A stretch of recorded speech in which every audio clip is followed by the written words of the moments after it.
by this. I have to say I was when I picked up the Times today. Yeah, I think it's really harsh on those celebrities concerned, to be honest. As far as I'm aware, they haven't broken the law. They're simply trying to minimise their tax liability.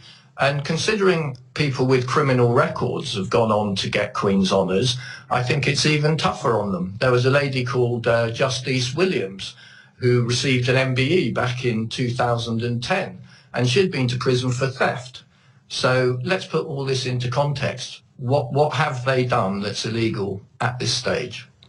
So what then? Take us through the process from the point of nomination to the actual award being granted. I mean, how does one receive an honour from the Queen, and what are the checks and balances on it already? Absolutely. So first of all, to put all this into context, the vast majority of honours go to extraordinary, ordinary people. So Mavis in Macclesfield, Bert in Bristol, working tirelessly for the community, for charity, philanthropists, that kind of thing. So about 70% go to those kind of people. Then 30% go to what I describe as leaders in their field. They might be eminent surgeons, academics, entrepreneurs, business leaders, and yes, one or two famous pop stars, actors, sporting supremos and that kind of thing.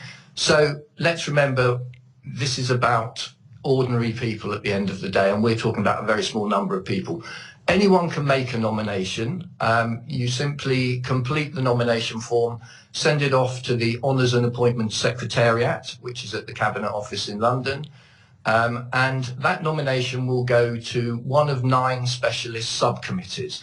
So if it was a teacher being put forward, they'd go to the education subcommittee. If it was a doctor, it would go to the medical committee, and so on. And specialist subcommittees will look at each nomination and make a recommendation as to whether somebody should receive an honour, and if so, at what level. And those recommendations go to the Office of the Prime Minister, who will look over those and then pass them to Buckingham Palace to be rubber stamped. And Mark, that process in the Cabinet Office, that must, to an extent, involve some kind of due diligence, a quick, even a cursory check to ensure that there's not something associated with this individual that could prove embarrassing to the award system as a whole.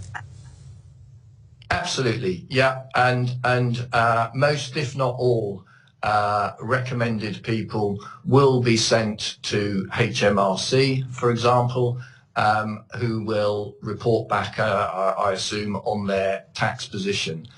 So yes, this will have happened with the celebrities concerned who we're talking about today, but my understanding is they haven't broken the law. They are simply trying to minimise their tax, something we would all love to do. I say, well, yes, 100%, of course, but always in a strictly legal fashion, I would hasten to add. But just on top of that, I completely understand that there has to be a series of checks and balances, and I completely take your point that what they are doing is not illegal. Is it therefore the case that actually what is being protected here is not the system of honours and the way in which it's viewed, but the government responsible for awarding them? Yeah, of course the honours system needs to be protected. It's the most prestigious award in the world. It's globally recognised, and recipients are held up as role models to others. So absolutely agree with that. But at the end of the day, we come back to this point. What have they done that's illegal? And especially in the context of people who have been to prison receiving them anyway.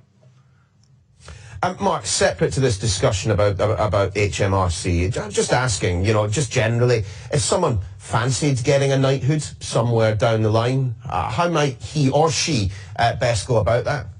Well, you can't nominate yourself, of course. Damn. Yeah, unfortunately, but you can be nominated by friends, family members, business and community contacts. So, yeah, really, friends and family need to make the effort to put forward people they know who are doing sterling work, either as leaders in their field or great community and charity champions. You have to be in it to win it, put pen to paper and make the effort to put these people forward. Otherwise, they'll never get the recognition they surely deserve.